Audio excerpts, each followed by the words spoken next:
अच्छा, गजब की बात यह है, नहीं, मैं आप दोनों को रोक रही हूँ प्रेम जी, लेकिन गजब की बात है कि जिस सर्वे को या जिस वेल्थ रीडिस्ट्रीब्यूशन की बात जो राहुल जी कर रहे हैं, मतलब समझ नहीं आ रहा है कि राहुल जी नहीं समझा पा रहे अपनी बात को, लेकिन मोदी जी समझा रहे हैं, या फिर ममता जी समझा दे रही हैं, लेकिन राहुल जी नहीं समझा पा रहे हैं, मौका ही नहीं देते हमको राहुल जी। हाँ प्रेम जी, चलिए प्रेम जी से समझ लेते हैं। देखिए हिमानी जी की डिबेट में ले आइए चीजों को यहाँ से देखिए हिमानी जी, दिखाओ, मैं थोड़ा सा अटेंशन चाहता हूँ अपने पैनलिस्ट लोगों का कि यहाँ से देखिए कि जब से पहला चरण का चुनाव हुआ है 400 पार का तो नारा ही मुंह से निकलना बंद हो गया है।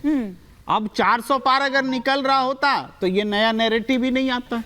भाई राहुल गांधी आप ही के हिसाब से आपको 400 सीटें आ रही हैं, हाँ। तो न राधा को 9 मन तेल होगा ना राधा नाचेगी। काहे के लिए राहुल गांधी को तो मिलेगा ही नहीं, सीट ही नहीं मिल रही है, तो फिर काहे का डर है कि ये हो जाएगा वो हो जाएगा। इसका मतलब है कि आपको, लेकिन ये बात तो पहले भी, जब तक 102 सीटों पर जिन नहीं, आप बोलिए, आप ही से सवाल है कि जिन 102 सीटों की आप बात कर रहे हैं या पहले चरण की बात कर रहे हैं, तो उससे पहले भी प्रधानमंत्री नरेंद्र मोदी तो इस बात को कहते रहे, ऐसा नहीं है कि इसके बाद ही कहा है, उससे पहले भी कहा है उन्होंने। इससे पहले इस तरीके से इन्होंने नहीं कहा था हाँ। कि जो सबसे ज्यादा बच्चा पैदा करने वाले लोगों को दे देंगे, जो घुसपैठिए को दे देंगे। अब क्या प्रधानमंत्री जी क्या मूर्ख हैं? ये गलत है, ये गलत है, नहीं बोलने दूंगी, नहीं बोलने दूंगी। आपने प्रधानमंत्री जी के बारे में ऐसा शब्द कैसे बोल दिया? मेरे प्रधानमंत्री, भारतवर्ष के सम्मानित, सबसे चर्चित सम्मानित प्रधानमंत्री के बारे में नहीं, बिल्कुल कैसे बोल दिया? हिमानी जी ये गलत है, मैं कह रही हूँ, मैं कह रही हूँ, नहीं बोल सकते ये इस तरह। एक बार, लेकिन क्या शब्दावली है ये? क्या शब्दावली है ये? ठीक है ममता जी, क्या शब्दावली है ये? नहीं शब्दावली है, आपको अपनी शब्दावली और अपनी भाषा की गरिमा को पड़ेगा। आप देश के प्रधानमंत्री के बारे में ऐसे अगर बात करेंगे, ममता जी, नहीं,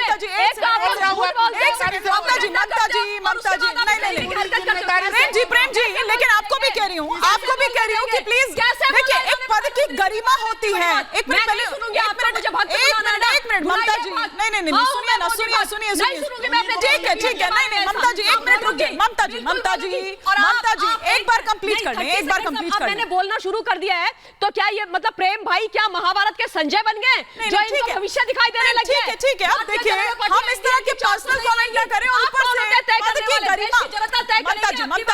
ममता जी ठीक है, गलत है, अपनी बात कंप्लीट कर लीजिए, फिर मैं दीपक जी का रुख करूं। देखिए घुसपैठिया, ये कह रहे कि घुसपैठियों को दे देंगे, देश के नागरिकों को ही ये संविधान इजाजत देता है कुछ भी रिसोर्सेज देने का। मूर्ख है प्रधानमंत्री जो कह रहे घुसपैठियों।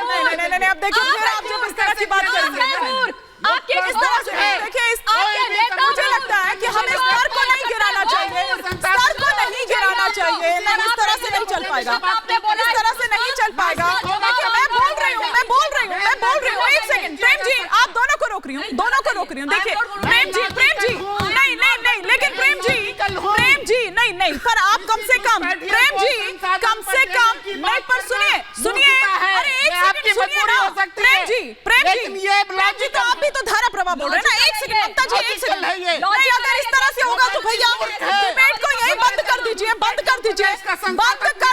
डिबेट को यहीं बिल्कुल करा। ये कोई तरीका नहीं होता बात करने का। स्टूडियो को ऑडियो डाउन कर दीजिए, स्टूडियो को ऑडियो। ये किस तरह की बहस हो रही है? मैं प्रेम जी आपको भी कह रही हूँ, प्लीज आपसे मैं ये एक्सपेक्ट नहीं करती, आप नहीं, पहले मेरी बात सुनिए ना, फिर देखिए। अरे लॉजिकल बात आप कर रहे हैं, आप करिए, लेकिन कम से कम उस पद की गरिमा का ख्याल रखते हुए बोलिए। आप उन्होंने ख्याल नहीं रखा है, तो आप उनको मूर्ख बोलेंगे, आप उनको गाली देंगे, कम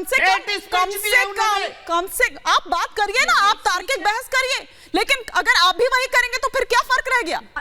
और इस तरह से आप दे रहा हूं, तो पर आप अपनी बात, संविधान सम्मत बात कर रहा हूं, लेकिन आप पीएम को मूर्ख नहीं बोल सकते ना, आप पीएम को मूर्ख नहीं बोल सकते। मैं आपको रोक रही हूँ। दीपक जी, कम्युनल रंग कौन देने की कोशिश कर रहा है? मैं बहुत अच्छे, मान लीजिए आपके डिबेट में हमेशा आता हूँ, तो आमतौर पे ऐसा नहीं होता और बड़ी सुंदर तरीके से चलती है। तो और मेरा भी मानना यह है कि जो प्रधानमंत्री महोदय हैं वो नफरत नहीं फैला रहे हैं, वो मुस्लिमों के प्रति प्रेम फैला रहे हैं। तो जो भी हमारे हिंदू अंधभक्त हैं उनको जाग जाना चाहिए कि राष्ट्रीय मुस्लिम मंच किसने बनाया? इंद्रेश जी ने। कौन है? आरएसएस के टॉप 20 आदमियों में से एक। अखंड भारत कौन मांग रहा है? जो संवैधानिक रूप से देश का बंटवारा हुआ, पाकिस्तान, बांग्लादेश, अफगानिस्तान वगैरह, उस 45 करोड़ मुसलमानों को जो हमारे भारत विरोधी हैं, उनको इस देश में लाने की कौन बात कर रहा है? हमारे मुस्लिम प्रिय मोदी जी। रोहिंग्या और बांग्लादेशियों को पिछले 10 साल में किसने इस देश से नहीं भगाया?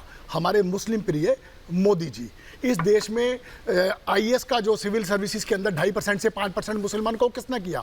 हमारे मुस्लिम प्रिय मोदी जी ने। सरकारी संसाधनों में 10-15% से हिस्सेदारी 30 से 40% किसने करी? हमारे मुस्लिम प्रिय मोदी जी ने।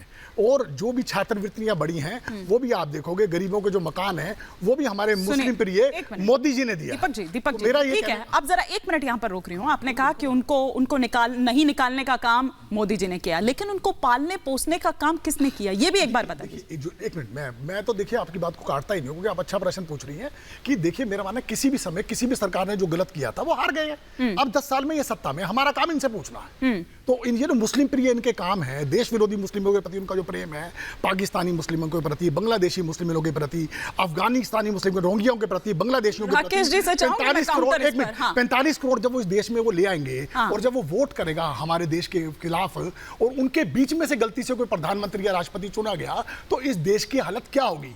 ये हमारे मुस्लिम प्रिय मोदी जी को सोचना होगा। मतलब एकदम भिगो कर आपने। खैर राकेश जी इस पर जवाब देंगे। त्रिपाठी जी। देखिए, देश का विभाजन किस परिस्थितियों में हुआ था, वो ऐतिहासिक पृष्ठभूमि क्या थी, मुझे लगता है कि दीपक जी इन बातों पर विचार किए बिना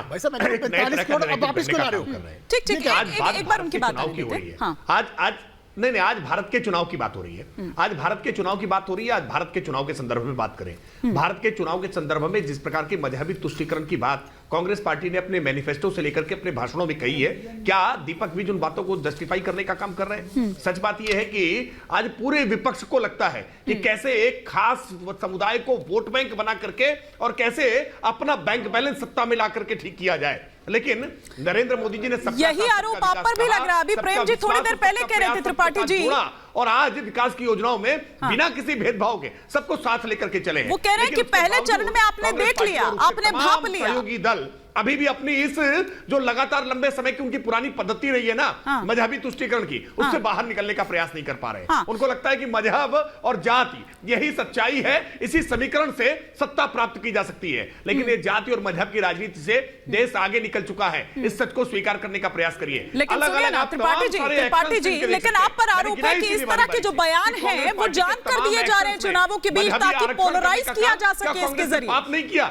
जो संवैधानिक नहीं हो सकता है। क्या जिस तरह से सुप्रीम कोर्ट के फैसले को बदलने का काम किया साहबानों के मामले में, क्या वो संवैधानिक नहीं है? आप यूसीसी का लगातार विरोध कर रहे हैं, क्या ये संविधान की मंशा के विपरीत नहीं है? आप मजहबी तुष्टीकरण के लिए ही तो ये सब कर रहे हैं ना। और अगर इसको प्रधानमंत्री जी कह रहे हैं, आप करते हैं, प्रधानमंत्री जी कह रहे हैं, लेकिन यहीं से वरिष्ठ पत्रकार हैं प्रेम जी, उनका भी ये सवाल आया था कि पहले चरण के मतदान में आपने देख लिया, आपने भांप लिया और वो वोटिंग परसेंटेज बहुत कुछ कह रहा है जिस वजह से आप लोग डर गए। और दरअसल अब जब ये दूसरे चरण से ठीक पहले चुनावों के बीच इस तरह के बयान दिए जा रहे हैं, ये दरअसल पोलराइज करने की कोशिश है ताकि आपका जो वोट जो है वो कंसोलिडेट रहे। देखिए, बहुत दुर्भाग्यपूर्ण है किसी कांग्रेस के नेता प्रवक्ता का या किसी सहयोगी दल के नेता प्रवक्ता का बौखला जाना तो बहुत स्वाभाविक लगता है। लेकिन प्रेम कुमार जी एक वरिष्ठ पत्रकार के तौर पर एक न्यूट्रल के नाते बैठने का प्रयास करते हैं और उनके मुंह से जब प्रधानमंत्री जी के प्रति अशोभनीय शब्द दिखाई पड़ते हैं जैसे कांग्रेस के लोग करते हैं तो बहुत दुख होता है, बहुत पीड़ा होती है। देखिए, ये आप जो आरोप लगा रहे हैं ना कि पहले चरण के इलेक्शन के बाद भारतीय जनता पार्टी ने कोई अपनी बात बदली है, भारतीय जनता पार्टी ने कोई चुनाव का अपना पैटर्न या अपने प्रचार की बातचीत बदली नहीं है। हम अभी भी कह रहे हैं कि हम 400 पार लेकर के आएंगे और 400 पार में एक सीट हम सबसे पहले जीत करके हमने दिखा दी है। नहीं, हम बिल्कुल मोदी की गारंटी पर ही बात कर रहे हैं, हम पीछे नहीं हटे हैं। लेकिन सच बात यह है कि कांग्रेस पार्टी और उसके तमाम समर्थक दल लगातार मजहबी तुष्टीकरण का एजेंडा लेकर के आगे बढ़ रहे हैं। क्या हम मजहबी तुष्टीकरण के उनके एजेंडे को, और ये बात तो 2014 की वो एंटनी रिपोर्ट भी कहती है ना दुष्यंत जी, हम उस पर रिएक्शन भी ना दें।